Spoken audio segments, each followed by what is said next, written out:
I love you more. Oh, your mercy never fails me. All my days I've been held in your hand. From the moment that I wake up until I lay my head, I will sing of the goodness of God. All my life you have been faithful. All my life you have been so good. With every breath that I am able, I will sing of the goodness of God. I love your voice. You have led me through the fire. In darkest night, you are close like no other. I will sing of the goodness of God. All my life you have been faithful.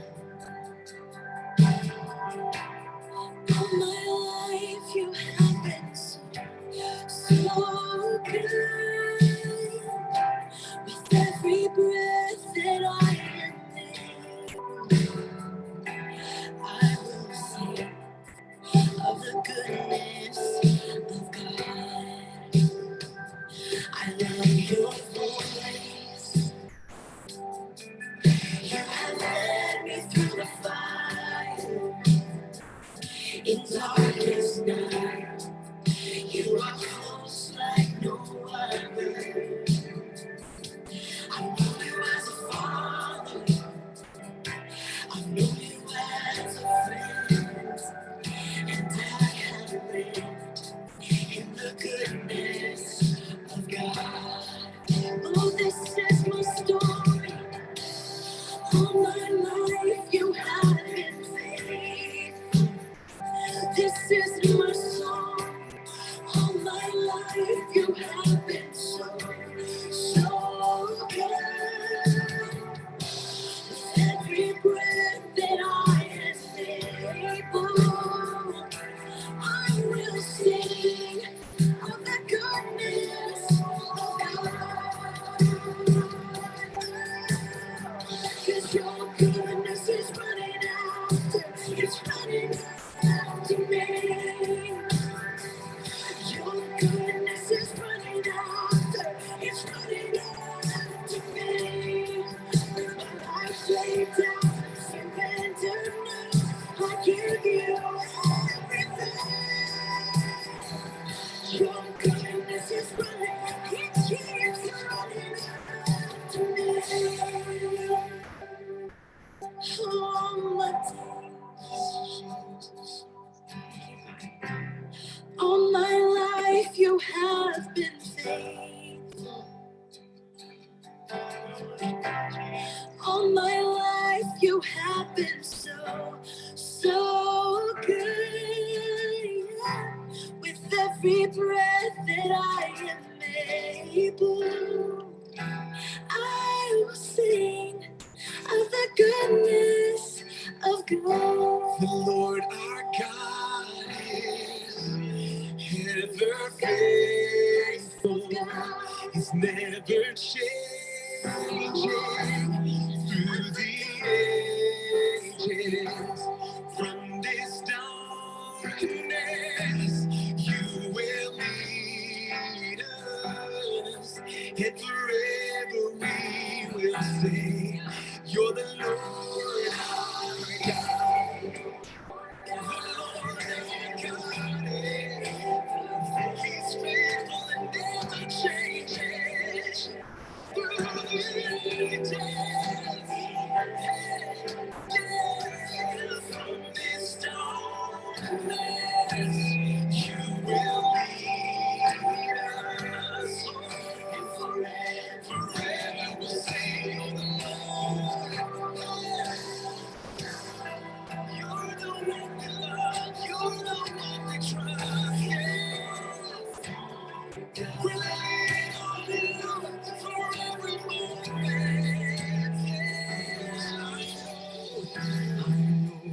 Goes before you, I know who stands behind.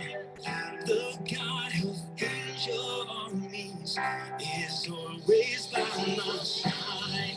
The one who reigns forever, He is a friend of mine. The God of angel armies is always by my side. Goes before you, stands behind you, stands behind. The God of angel armies is always by my side. He is a friend of mine. The God of angel armies is always by my side. The God of angel armies is always by my side. You're by our side. You've never left. We thank you, Jesus. We trust you, God. God, I look to you. I won't be overwhelmed. Give me vision to see things like you do. God, I look to you. You where my help comes from. Give me wisdom. You know just what to do. I love you, Lord, my strength. I love you, Lord, your shield. And I love you, Lord, my rock. Forever all my days, I will love you. To you, God, we trust you in any season. You're there with us.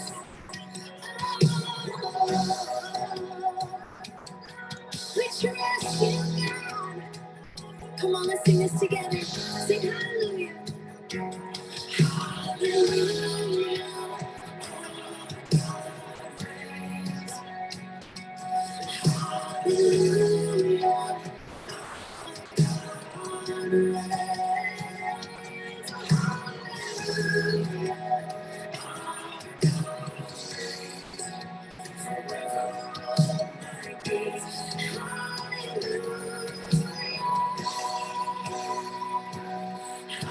Hallelujah.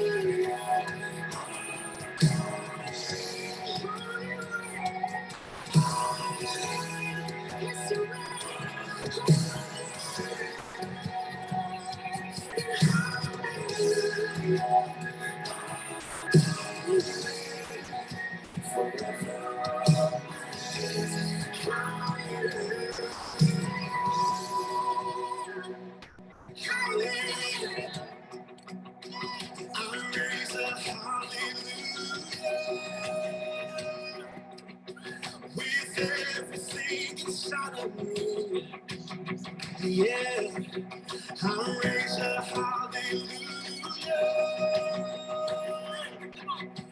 And I will watch the darkness flee.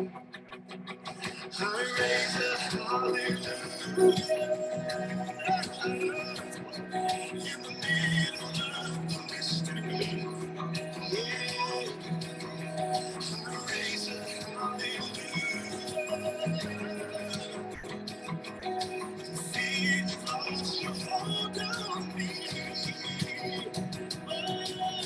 I'm gonna sing in the middle of the storm, louder and louder. You're gonna hear my praises roar. I'm gonna be ashes, and we'll arise. Death is defeated, the King is alive. I'm gonna say. the middle of the storm. Louder and louder, you're gonna hear my praises roar from the ashes. Open your eyes, time is defeated. The King is alive.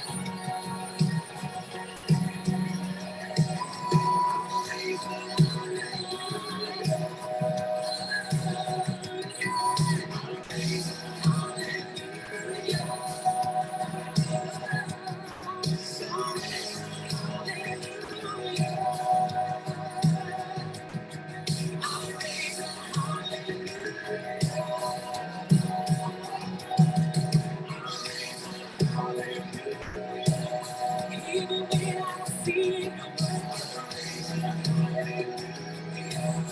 even when I don't feel it, you're working. Even when I don't see it, you're working.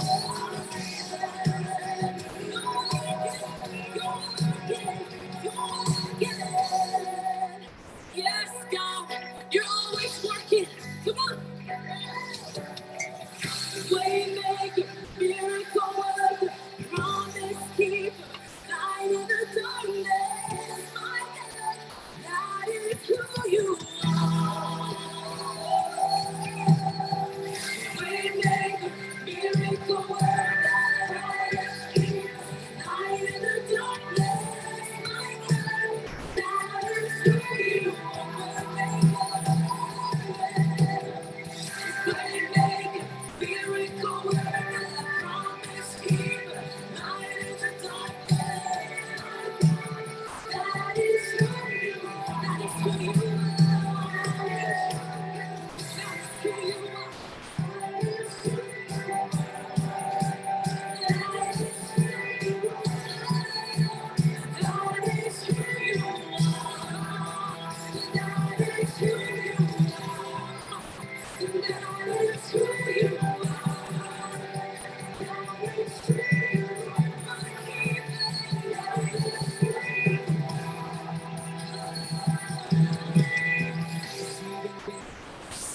You're working, even when I don't feel it, you're working.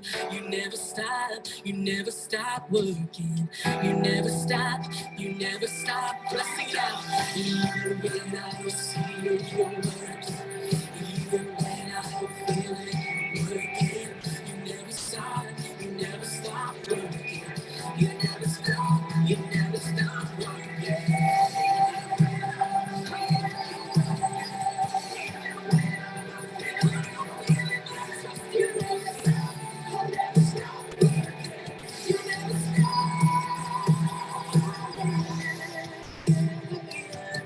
He's the one who set me free.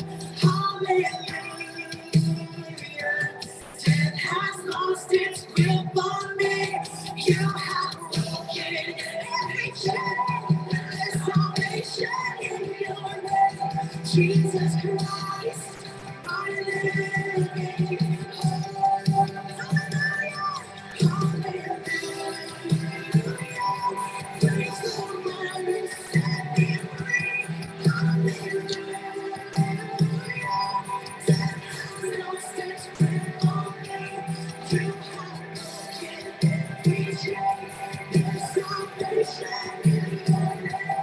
Jesus Christ,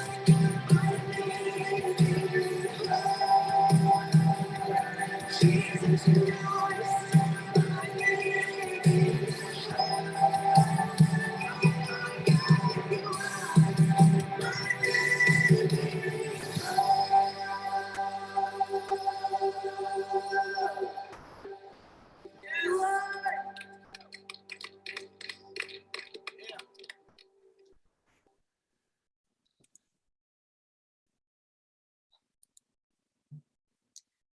Well, happy New Year, everyone. Happy New Year.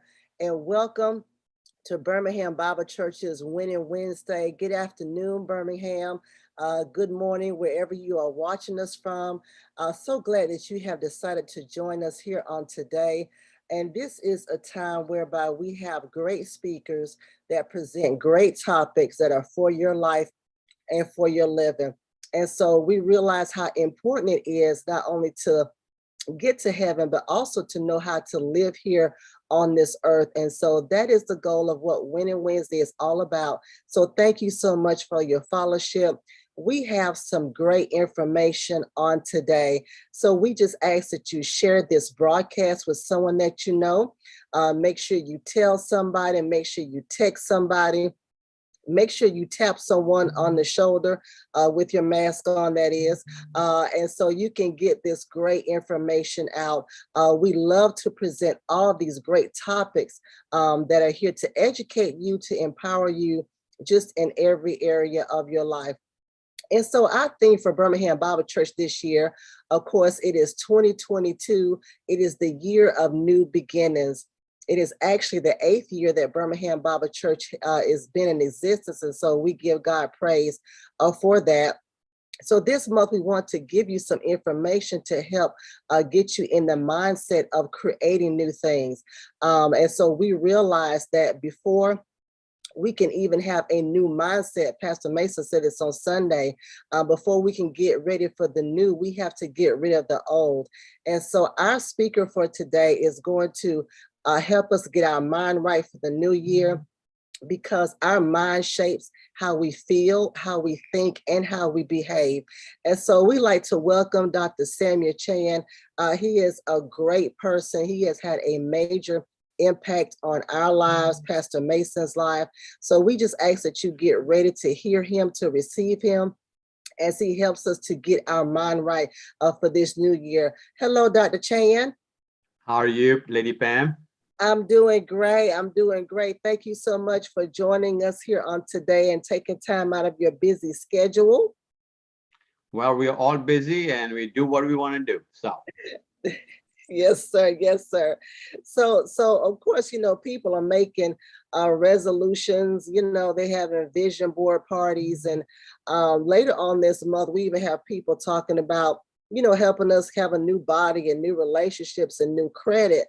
But we realize something, that everything starts with the mind. I don't care what you plan on doing this year; it starts with your mind. So tell us how we can have or how we can develop a new mindset for this year.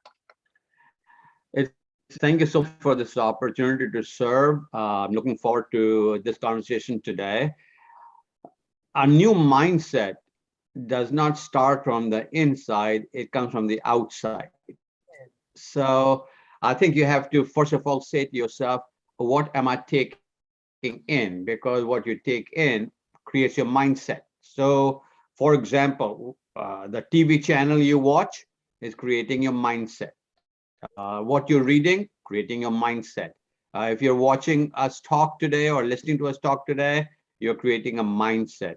So mindsets come from the outside. The Bible talks about renewing of your mind, and the renewal of your mind does not come from the inside, it comes from the outside. So the big challenge is, who are the voices in your life?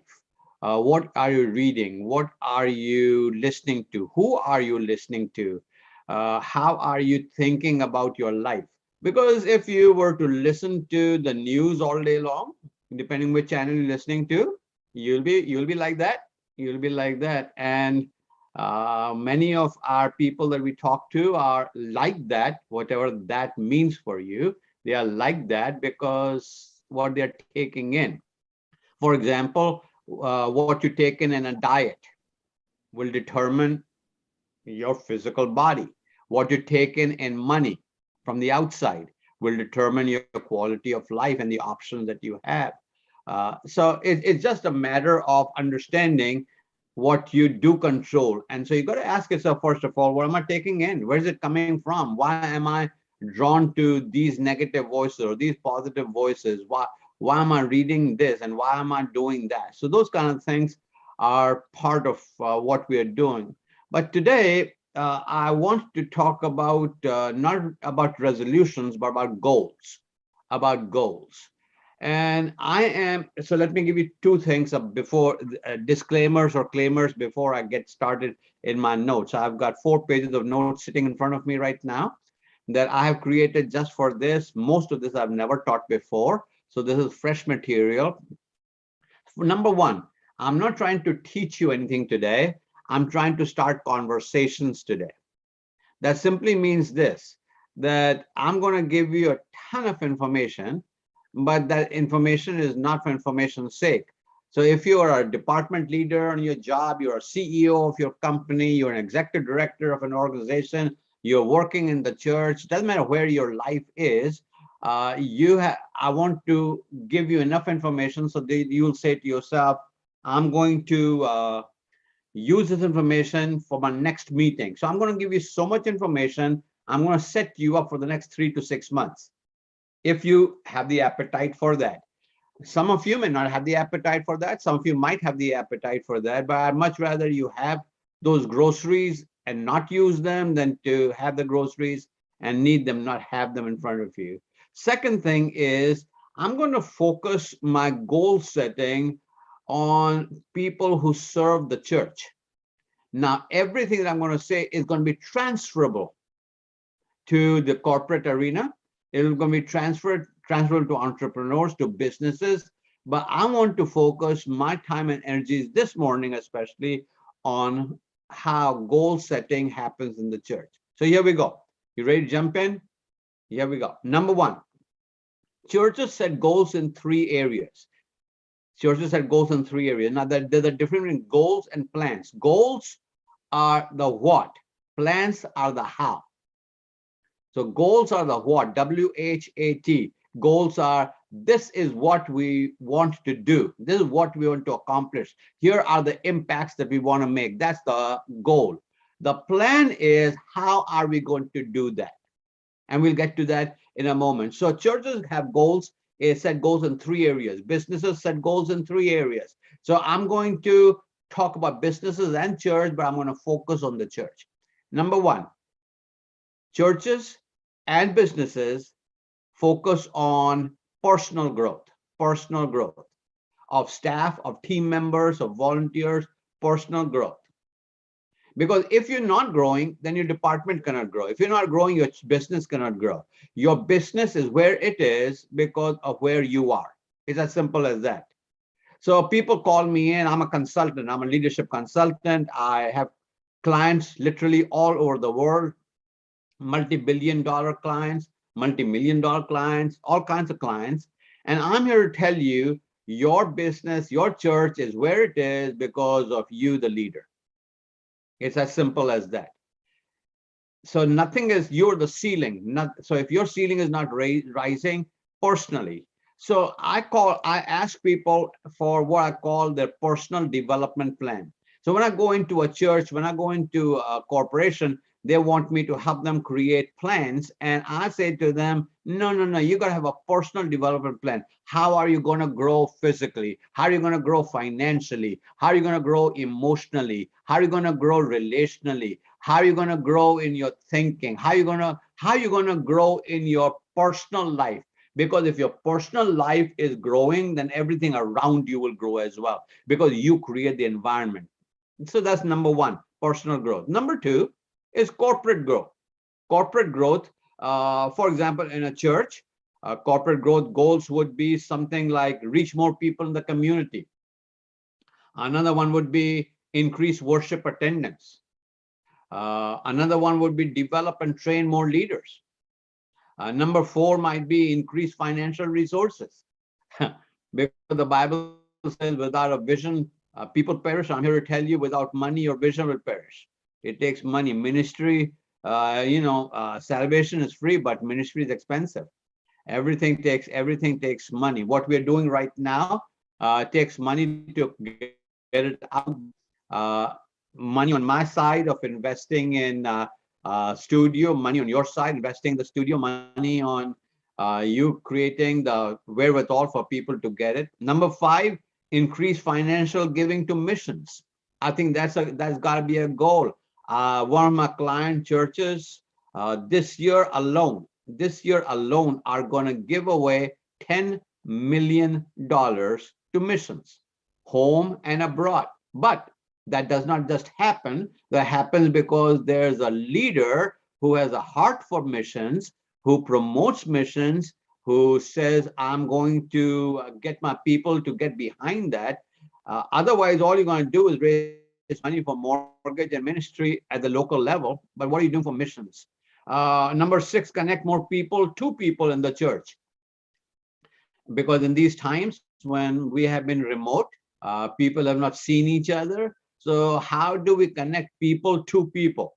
I think that's a really, really big goal, to make sure that people are, and I'm not talking about just Facebook, that's important, but how are people talking to each other? Do people know about each other? Number 7 on my list is corporate growth is discipleship. I'm finding out that churches have done really good at evangelism, but done poorly on discipleship. So you remember when Jesus said that you may bring forth fruit, that is evangelism. But then he goes on to say that most churches do not talk about is that your fruit should remain. That is discipleship. So what did Jesus do? The first thing, if you look in Luke chapter 6, he starts getting disciples together, because he knew that when he exited this planet, which is in Acts chapter 1, when he took off back to heaven, it was going to be disciples who are going to do that. So evangelism is good, but discipleship is what's going to create sustainability. Number 8 on my list is creating a healthy culture, a healthy culture that promotes growth. So that's corporate growth. And then number 3 goal that churches have is what I call departmental growth. So how is each department contributing to the whole? Because every department is connected to each other. Therefore, one department's deficiencies can affect the entire organization. For example, I'm going to use a tangible example. Let's think about your facilities. Or if people are not keeping it clean, or your IT department. So right now we are utilizing technology. So if technology was not functioning optimally, we would not be doing what we're doing. Children's ministries.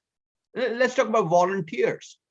Who is really shepherding the volunteers? Because the question is, people are busy. So you and I get paid to do what we do. Pastor gets paid to do what he does. Staff gets paid to do what they do. But a volunteer has a life, has a job, has a business, has a family, and on top of that, they give you their most precious commodity, which is time, without getting paid. So who is really pastoring them? Who loves the volunteers? Who knows their birthdays and their anniversaries? Who is keeping up with what's going on in their life? Who's caring for them? Because customer service does not begin by customer service outside. You got to do internal customer service before people can do external customer service. So who is really taking care of them? So that's my first point. My first point is churches set goals in 3 areas: personal, corporate, and departmental. Second thing, I have a question for you. What are you responsible for? So if you're listening to me, I'm going to ask you, what are you responsible for? Not what your job is, not what you do, but what are you responsible for? Let me say it another way, help you understand that. What would be the gap? What would be missing if you did not accomplish your responsibilities? So in my previous life, I used to be a janitor. So as a janitor, I have to ask myself a simple question. If I did not do my job, so if you ask me what's your job, I'd say I clean facilities. Well, that's your job. But my responsibility, if I did not do my job, it's not that I clean.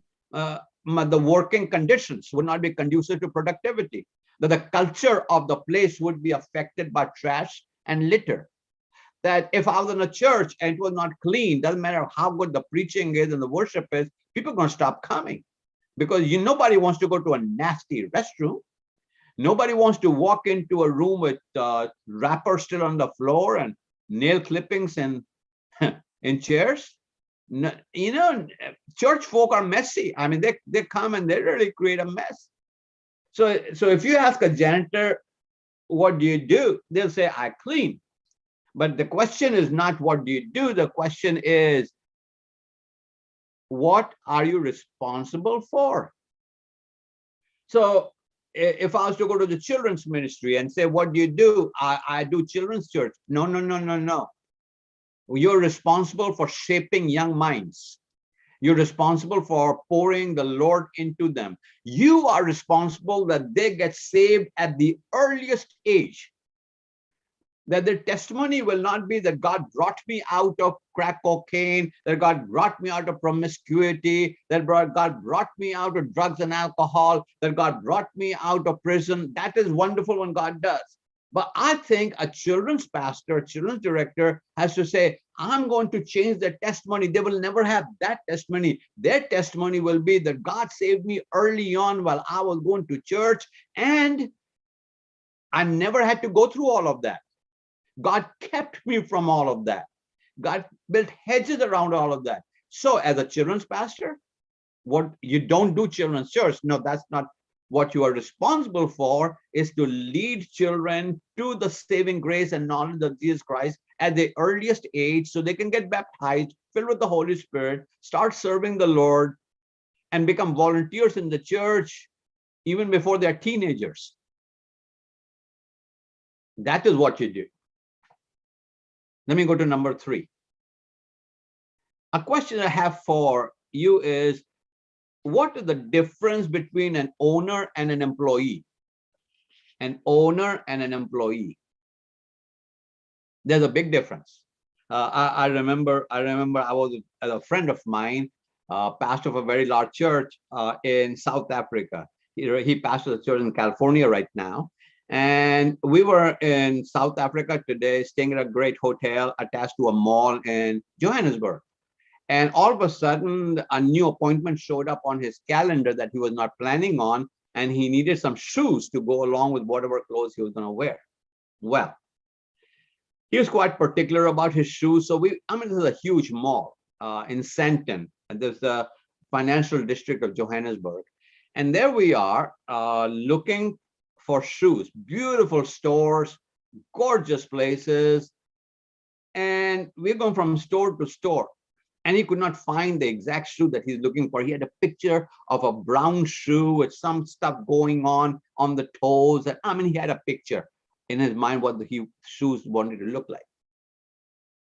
It got later and later and later. And as we were going to the mall, stores are closing now. Stores are closing. We come upon a store that is closed. The door is locked. The shutters are down. There's a sign in the window that says closed. But in that window was sitting the shoe of his dreams. He sees the shoe. He's got to get that shoe.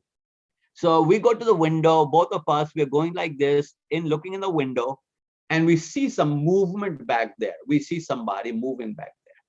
So we knock on the door. This person raises the shutter, opens the door, and asks us, can I help you? He says to her, that shoe in your window, if that's in my size, I want to buy that. She says to us, come on in. Absolutely. Let me see if I have that. And she started waiting on us as if she had all the time in the world. I looked at her and said, ma'am, can I ask you a question? My guess is that you own the store, you don't work here. She said, how did you know?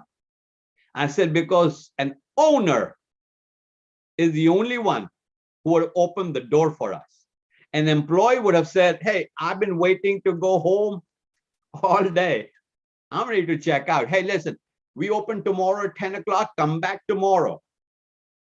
But an owner is not an employee. So my question for everyone who's listening to me right now, if I was to observe you, would I see you as an owner? Or would I see you as an employee? I talk to pastors, especially all the time, and they say things like, well, why don't they see it? I see it all. I see that need. Why don't they see it? because they're an employee. If they were an owner, they would see it. And I think that's a huge question going into 2022. Are you going to take ownership, or are you going to be an employee? Are you going to own it, or are you going to rent it? Let me say something about success. Success is only available to people who have a different mindset. They have a mindset of being an owner, not an employee. So I'm talking to you right now. I'm on your ecosystem. I'm on your digital footprint. It is not mine. It does not carry my name. It doesn't carry my church. I don't have a church, so it doesn't carry my organization's name. It does not carry me. But my head is saying right now that I have to behave like an owner, not a guest. Because as an owner, I'm saying to myself, this is important.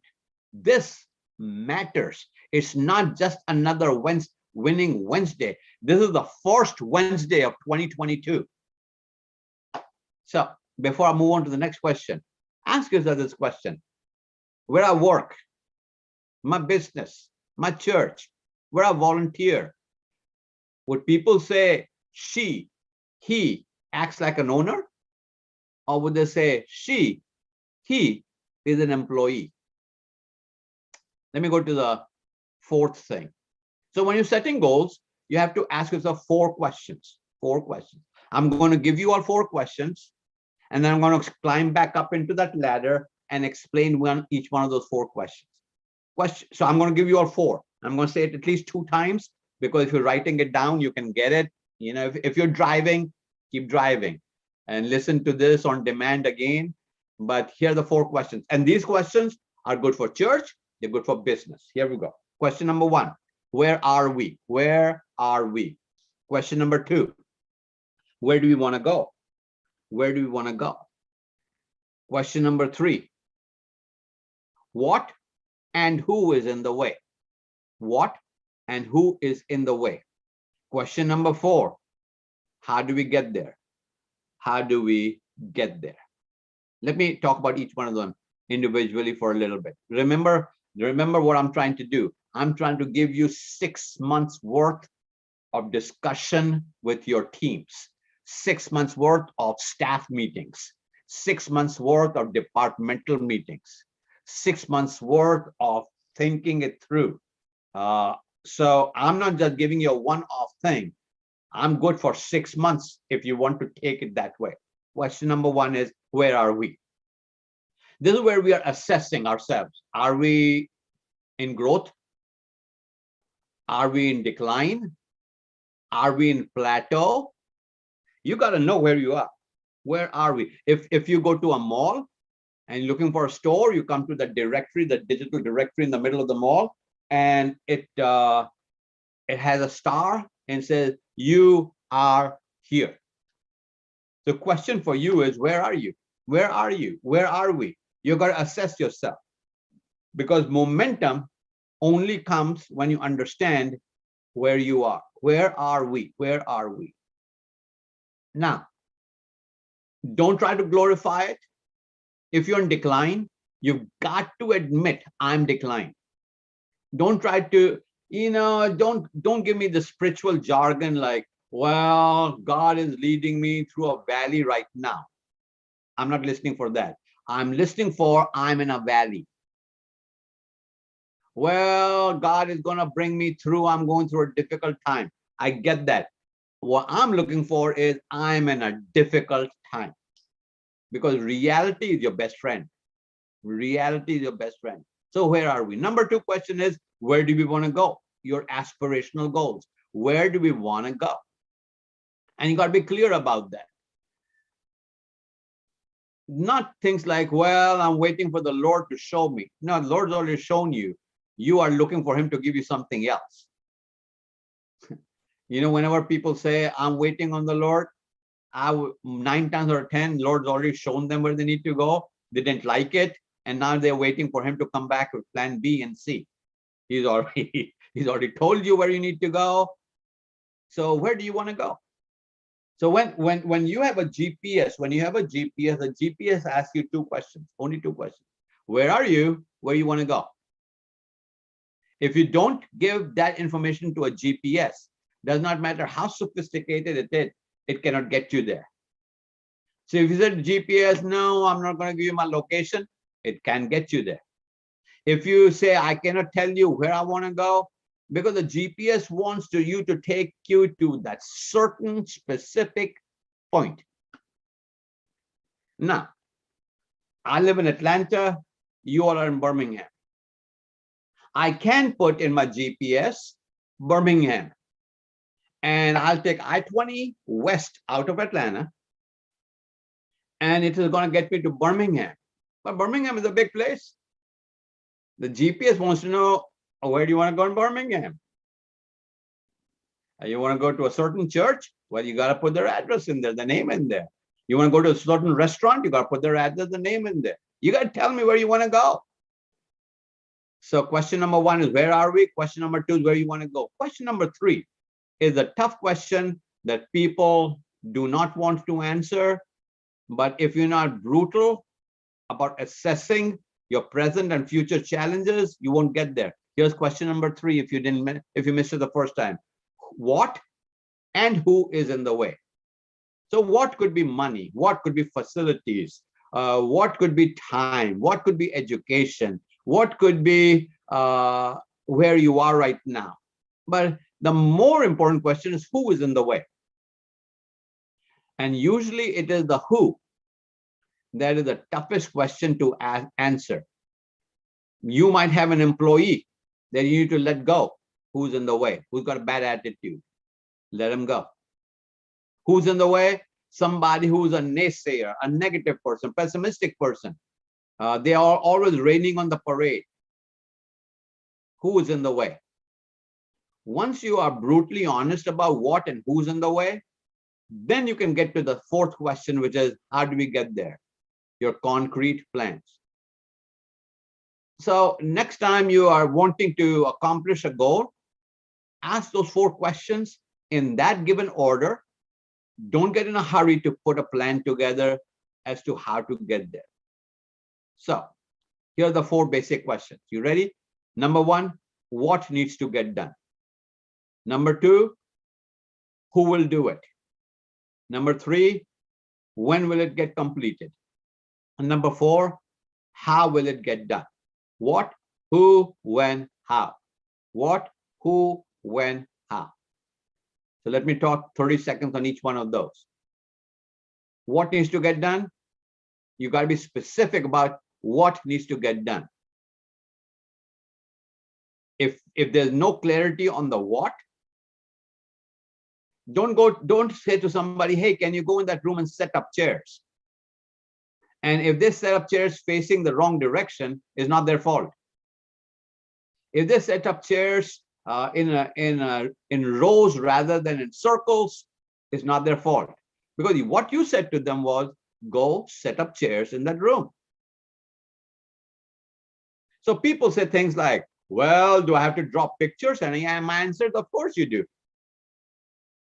Because a picture on a napkin will keep your blood pressure down, give them clarity. Because why do you want people to guess what's inside your head when you can tell them what's inside your head?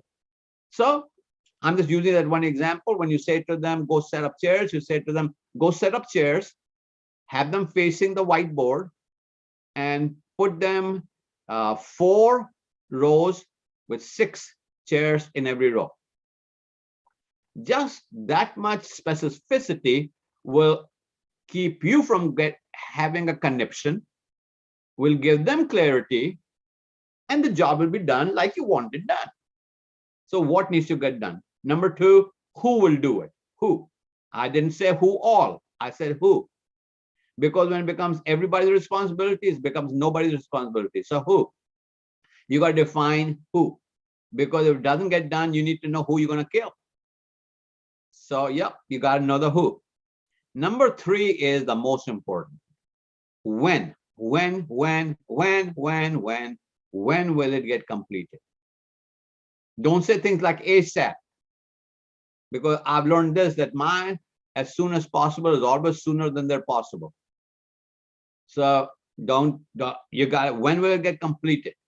It'll get completed on January 31st. Good. Then I can put that in my calendar. I can hold you accountable for that. You can give me updates in the meantime. When will it get completed? Number 4, how will it get done? That's where the plan is. How will it get done? So before I give you my conclusion, I'm going to give you 6 steps in goal setting and accomplishments. And I remember, I'm giving you 6 months worth of stuff here. So this is not a one-off little webinar that we're doing here. You can take this and chop it up and use it once a month with your staff, with your department, with your church, with your volunteers, with your team, whoever, whatever you're doing. So here we go. 6 steps. Step number 1, you got to have specific goals. What is your goal? What is your goal? Step number 1, write it down. What is your goal? Write it down, write it down, write it down, write it down. Aren't you glad we have the Bible? Because somebody wrote it down. Write it down. Number 2, second step is the benefits of the goal when achieved. If this goal is achieved, here are the benefits. Because remember this is sales 101. Nobody buys a product. Everybody buys a benefit. You don't buy that vacuum cleaner. You buy the benefit of the vacuum cleaner. You don't buy that crock pot. You buy the benefit of the crock pot. So nobody buys a product. Everybody buys a benefit. So number 2, so first is goal. Number 2 is benefits of the goal when achieved. Number 3, so what's your action plan? Action plan, and it needs to include contingencies for challenges. We all know that it's going to cost more and take longer. If you ever had a project done at your house, doesn't matter what contract they give you, it's going to cost more and take longer.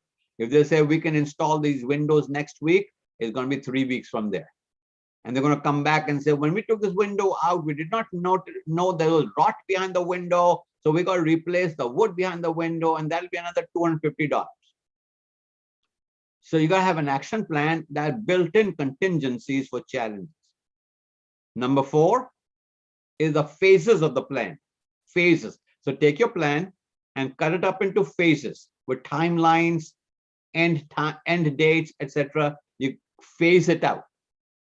Otherwise, it'll overwhelm you. Number 5, you have to answer this question. What will be different when I achieve that goal?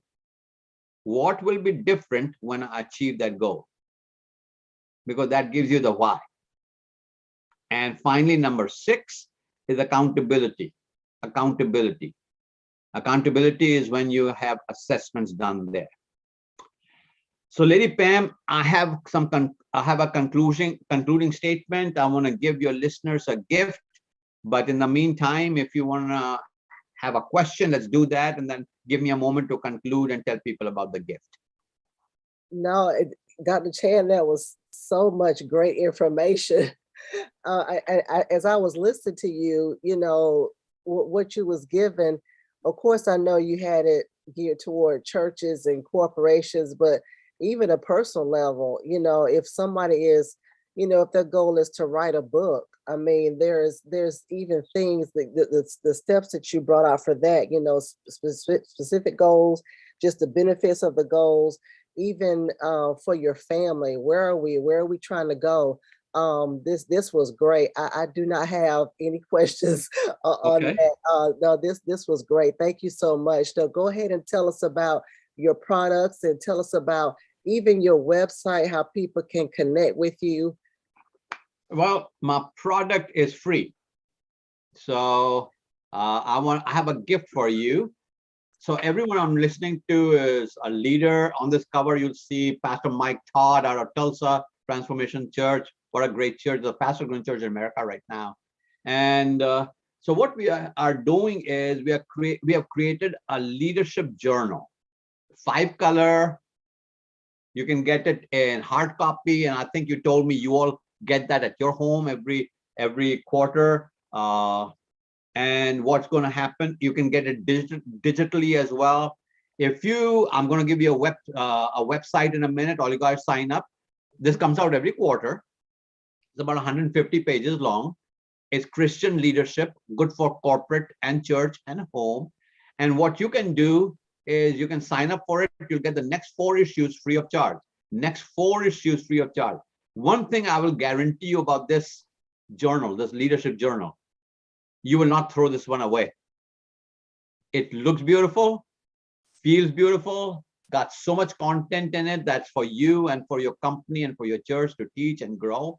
So here's the website for that: availjournal.com. availjournal.com. And I think Lady Pam is going to drop it in the chat section or whatever, however they do that. availjournal.com. All you got to do is go there, give us your information. If you want it digital, it'll come to your email. If you want it hard copy like this, like your pastors get in their home, you can do that. It'll come in your mailbox, 150 some pages, 5-color, glossy Christian leadership. availjournal.com. If you want to know more about what I do, you can do that. samchand.com. That's my name. Samchand, SAMCHAND.com, samchand.com. You can find out about my Leadership Institute. Leadership Institute is, I got a great deal there. So this was free. Leadership Institute is, now listen to this, it is whatever you want to pay. How cool is that? Whatever you want to pay. And what you get for that, it's a 12-month program. You get a book a month, one of my books every month. You'll get 3 videos that teach that book every month. At the end of it, you'll get a certificate of completion from the Sam Chand Leadership Institute. All that for whatever you want to pay. So we used to retail it for $2,000. We've had people in Zimbabwe and Liberia and Togo and different countries pay $1. And they get, for that $1, they got 12 books. They got about 50 videos. They got a certificate. So we are not going to ask any questions. So if you go to, and let me give the website for that, samchand.com/COVID, COVID, samchand.com/COVID. And Lady Pam, what you can do is you can play with it on your phone, etc., and see, how that works. It's very, very simple. When you go there, it's going to ask you 2 questions. Number 1, where do you want us to send the information? Just give us your email address, and bam, you're in. Number 2, how much you want to pay? No questions asked. No questions asked. So you say, yeah, I know retails for $2,000, but I want to pay $200. That's cool. No one's going to push back. No one's going to say that's not enough. Only 2 questions. So you go to samchand.com/COVID. And I think your listeners, Winning Wednesdays, this is a great resource for them to have a 12-month leadership program, comes right in their inbox, and they're good. So that's all I have to give you. I have nothing to sell you. I have some things to give you. So let me conclude by asking a simple question. And then I will throw the ball back at you, Lady Pam, and you conclude it any way you want to. If your boss, if your pastor, if your CEO, if your supervisor was to double your salary, number 1, what one goal do you think she or he wants you to achieve? What's the one goal that she or he wants you to achieve? And number 2 of that same question is, how will you do that?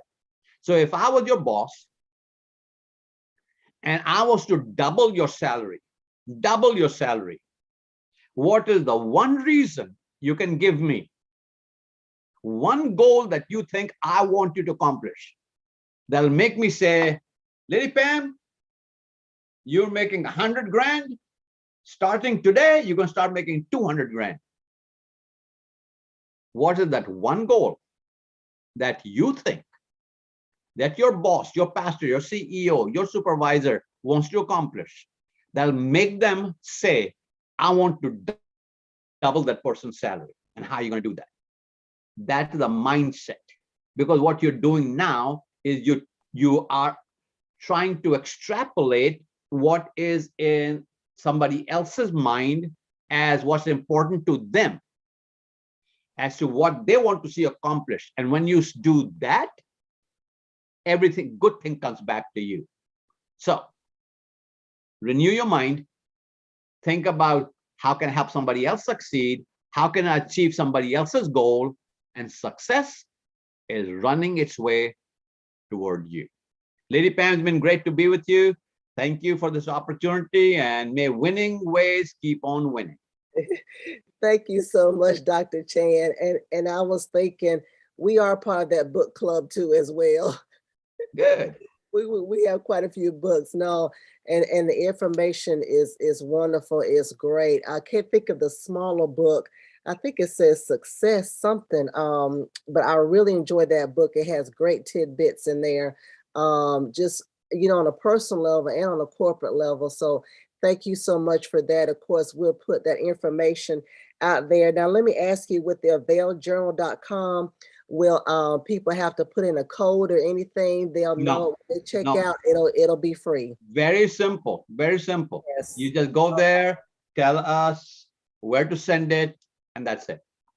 No Awesome. code, no nothing, just very, very simple. We're not trying to get into your business. We're just saying, here it is. Yeah. Yes, sir. Thank you. We have a couple of announcements, and then I'm going to conclude, just a couple of quick announcements, and then we'll conclude this particular segment. Give me 1 second. All right, so everyone, please make sure you join us every Tuesday at 11 o'clock a.m. We'll be resuming studying the scriptures on the 18th. We'll be resuming on the 18th, so make sure you look at us then at 11 o'clock a.m. Also, the prayer room call is every Monday, Wednesday, and Friday at 6 a.m. Every Monday, Wednesday, and Friday at 6 a.m. That number is 727-731-0433. Don't forget to make sure you are on the call for that. And then Pastor Mace is on One Place. Please go to your web browser, oneplace.com. Go to your app store, download One Place, and then you can hear all the great teachings that are going forth. Do a search for James H. Mason III, and you'll be able to see all of the sermons and all of the lessons that he has been teaching in this great opportunity. He's there along with other Christian broadcasters. So make sure you make him your favorite ministry that you listen to. And then join us next Wednesday. We have Dr. Cook, who is going to be teaching us how to have a new body. He's going to help us to get our bodies right. As you see, we have a great lineup for this month of January. We have Tanisha Felton, who's going to be talking about, she's going to help us get our credit straight, excuse me. And then we have Stephen Thurston, who's going to be talking about new relationships. So great information is going to be going forth all month long. Thank you so much for each of you all for joining us. And then don't forget, this Saturday, y'all, we have our Entrepreneur Extravaganza. All of you who are business owners, all of you who have a business, you are in the process of trying to get your business up and at them. These people are great. They're going to talk to you about your vision and your goals. That's Corvance Ross. Miss Sarita Talbert is going to talk about helping you set up your business financially. Katrina Brown is going to be talking about trademarking your business, making sure your name is legit. And then Shada Spice is going to talk about communication, how you need to communicate your business. Stephen Thurston is going to talk about customer service. So important to have great customer service when you have a business. And Sam Glickman, who is a successful business owner, is going to show how it works, how it looks when we put it all together. So we look forward to seeing you guys in any of these particular events that we have going on. Make sure you share it. We are on YouTube, we're on Facebook, We're on Twitter. We're on Instagram. We're on My Sunday. Don't forget that app, guys. Download the My Sunday app, and then you can locate Birmingham Bible Church. It also has our events. Also, go to our website at bhambc.org, which also tells about ways to give, all of the events that we have going on, so that you can always stay abreast and posted of what's going on with Birmingham Bible Church. Thank you so much, Dr. Chan, for joining us today. Thank you for all of that great information. It was wonderful. Thank you, thank you, thank you. You're more than welcome. Let's just put it out there to help a lot of people. Yes, sir. I believe you are. Thank you so much. Lord bless. Have a great day. God bless you too. You too. Bye-bye.